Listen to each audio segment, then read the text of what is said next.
എന്താ ചെയ്യുന്നേ? അമ്മ അച്ഛൻ എവിടെ? ആ, കണ്ണന് പുതിയ സ്കൂളിലൊക്കെ പോണ്ടേ? അവിടെ കളിക്കാൻ എന്തൊക്കെയുണ്ടെന്നറിയോ? അച്ഛൻ പോയി കണ്ണന്റെ അഡ്മിഷനൊക്കെ ശരിയാക്കി ഇപ്പൊ വരും. അച്ഛൻ വന്നിട്ട് ദൈവമേ വരാറായല്ലോ. ആ മോള് നല്ല കുട്ടിയെ ഇവിടെ ഇരുന്ന് കളിച്ചോളണം. അമ്മ അടുക്കളയിലേക്ക് ചെല്ലട്ടെ. നിന്റെ അച്ഛന് വിശന്നാ പിന്നെ കണ്ണ് കാണില്ല. ബെഗനാ, തനി ബെഗൻ.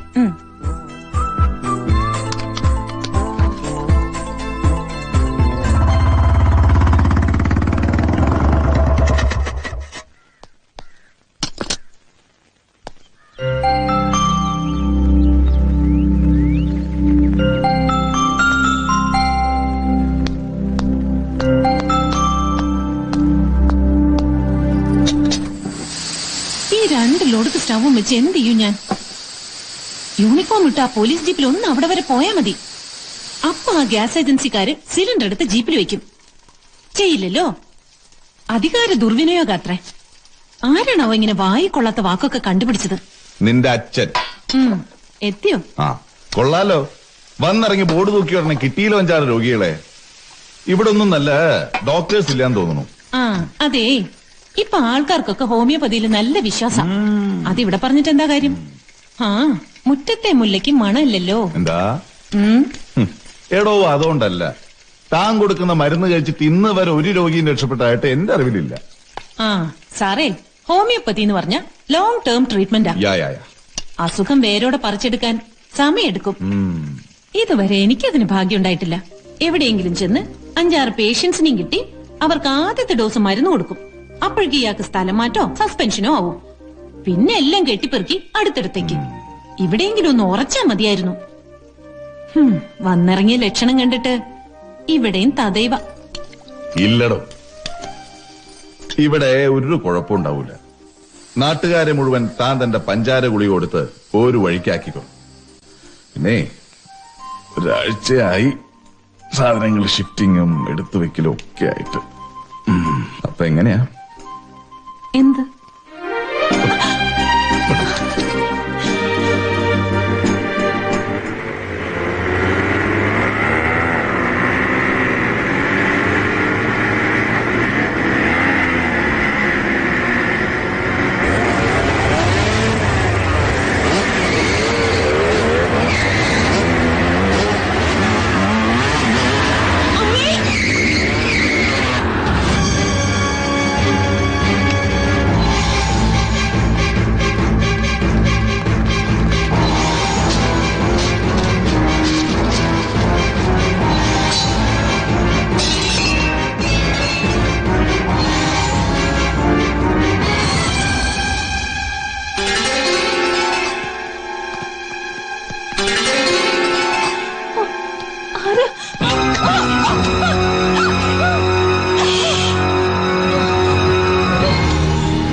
ആരാ നിങ്ങളൊക്കെ?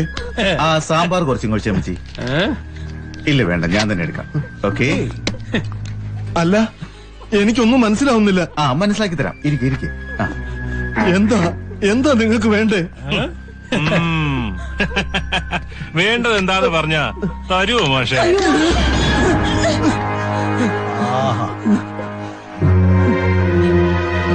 എടാ ഇതാടാ ഇഡ്ലി സാമ്പാറും. നമ്മുടെ ചായക്കടക്കാരൻ കേശവനുണ്ടല്ലോ, ആ തെണ്ടിയോട് പോയി പറയണം ഇവിടെ വന്ന് ഈ അമ്മച്ചിക്ക് ശിഷ്യപ്പെടാം. അത് ശരിയാ. ദൈവത്തെ ഓർത്തൊന്ന് പറ, ആരാ നിങ്ങളൊക്കെ? എന്താ ഇതിന്റെ ഒക്കെ അർത്ഥം? നാക്കി നെരി പോകുന്നതിന് മുമ്പ് ചൂട് ചായ ഒരു പുകയും ഒടുക്കത്തെ ഫീലിംഗ് ആ മോളെ. എല്ലാം കൂടി കുറെ ലോഡടിക്കേണ്ടി വരും, അല്ലാടാ സോമു? പിന്നെ അങ്ങനെ അങ്ങ് ഒതുക്കി മാറ്റാൻ പറ്റുമോ? ടെൻഷൻ വേണ്ട മാഷേ. ഇന്ന് വൈകുന്നേരം ആവുമ്പോഴേക്കും ഈ സാധനങ്ങളൊക്കെ മാറ്റി ഈ വീട് ഞങ്ങൾ അങ്ങ് കാലിയാക്കി തരാം. കാലിയാക്കാനോ? എന്താ ഈ പറയുന്നേ? എന്തിനാ ഇതൊക്കെ ഇവിടുത്തെ അടുത്ത് മാറ്റുന്നേ? എന്താ മാഷേ ഇത്? വിറ്റ വീട്ടിൽ ഈ സാധനങ്ങൾ കെട്ടിപ്പിടിച്ചോണ്ടിരിക്കാനൊക്കോ? വിറ്റ വീടോ? എന്റെ വീട് ഞാൻ ആർക്കും വിറ്റിട്ടില്ലല്ലോ. ഈ ദേവരാജന്മാരുടെ ഓരോ തമാശകള്. അങ്ങനെ ഓരോ വസ്തുക്കൾ വാങ്ങും, പക്ഷെ വിൽക്കുന്നവരെ അറിയാല. ഇത് തന്നെയാ നമ്മുടെ ഹസൻ കോയക്കും പറ്റിയത്. അയാളുടെ ഹോട്ടല് മുതലാളി വാങ്ങി, പക്ഷേ ഞങ്ങൾ പറഞ്ഞപ്പോഴാ അയാളത് അറിയുന്നത്. അയാളുടെ മോനൊരുത്തനുണ്ടായിരുന്നു, ആ പന്തിക്ക് വാശി ഒഴിഞ്ഞു തരാൻ പറ്റിയല്ലാന്ന്. പിന്നെ ഞങ്ങൾ അവനെ അങ്ങോട്ട് ഉറക്കി. ആഹാ, അപ്പൊ അതാണ് കാര്യമല്ലേ? നാള് കുറയായി നിന്റെ ഈ ദേവരാജന്റെ പിണിയാളുകൾ എന്റെ തറവാടിന്റെ കോലായിൽ കയറി ഇറങ്ങുന്നു. അയാൾക്ക് ഇവിടെ സായിപ്പന്മാരെ കുളിപ്പിക്കുന്ന റിസോർട്ട് തുടങ്ങണം പോലും. പട്ടിണിയും പരിവട്ടവും ഉണ്ട്. പക്ഷേ എന്റെ പരദേവതയുടെ കടാക്ഷമുള്ള ഈ മണ്ണ് ഒരു കള്ളുഷാപ്പുകാരന് ഞാൻ തീരെഴുതി കൊടുക്കില്ല. വെറുതെ ആംബിയർ കൂട്ടി തടി ബെടക്കാക്കാൻ നോക്കണ്ട. നിന്റെ ഈ വീടും പറമ്പും തീരെഴുതിയ പ്രമാണമായത്. പിടിക്ക്. മുതലാളിക്ക് വേണ്ടപ്പെട്ട ഒരാളുണ്ട്, യശോധരൻ. അയാളുടെ പേർക്കാ തീരെഴുതി കൊടുക്കണ്ടേ.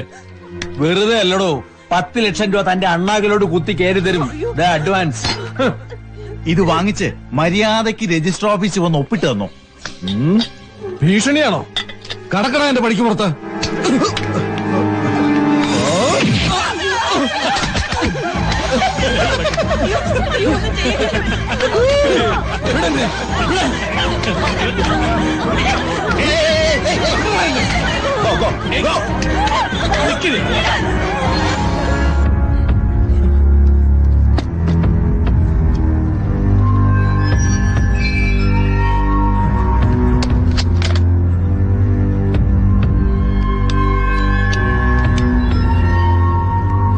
ഹലോ, ഹലോ സാർ, എന്റെ വീട് കുറെ പേർ ചേർന്ന് ആക്രമിക്കുന്നു. അതെ, പെട്ടെന്ന് എത്തണം സാർ. അഡ്രസ് പത്മനാഭൻ, കോയിക്കര. ആ അതെ. ഓ ഓ,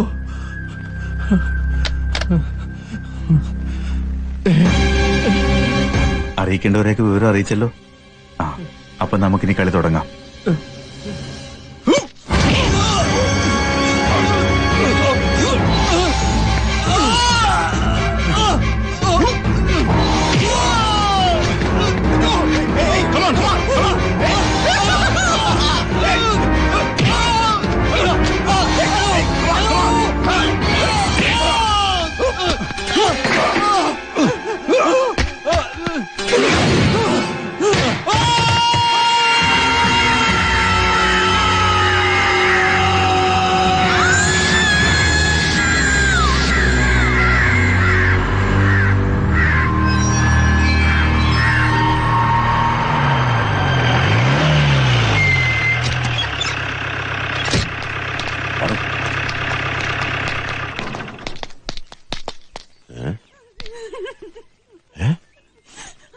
അവിടെ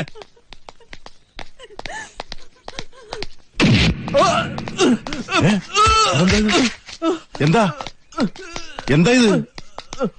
എന്തു പറ്റി? ആരാടാ നീ? എന്താടാ ഇത്? വിട്ടുപിടി സാറേ, വേണ്ടാത്തടത്ത് കിണ്ടി കളിക്കല്ലേ.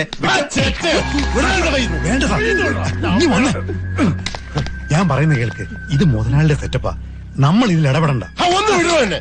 എടാ, ഇത്രയും വലിയ തന്തയിലായ്മ നോക്കിക്കൊണ്ട് നിൽക്കാൻ പറ്റുള്ളൂ ഒരു പോലീസുകാരന്? ഞാൻ പറയാനുള്ളത് പറഞ്ഞു. ഇനി സാറിന്റെ ഇഷ്ടം. അറിയാവല്ലോ നമ്മുടെ PC റഹ്മാന്റെ കേസ്. ഇപ്പൊ കുടുംബം തെരുവില. കുഞ്ഞുകുട്ടി പരാതിയിലുള്ള ആൾക്കാരാ നമ്മളൊക്കെ. വെറുതെ മുതലാളിയായിട്ട് ഇടഞ്ഞോണ്ടൊരു ഇടപാട് വേണേ അയക്കോ, പക്ഷെ എന്നെ വിട്ടേര്. ദൈവത്തെ ഓർത്ത് ഞങ്ങളെ രക്ഷിക്കണം. നിങ്ങൾക്കും ഇല്ലേ കുടുംബവും കുട്ടികളും ഒക്കെ സാർ? അതൊക്കെ ഉള്ളതുകൊണ്ടാ മാഷെ ഞങ്ങൾ പോകുന്നത്. വെറുതെ സംഗതി വഷളാക്കാതെ അവര് പറയുന്നത് എന്താണെന്ന് വെച്ചാ ചെയ്യ്.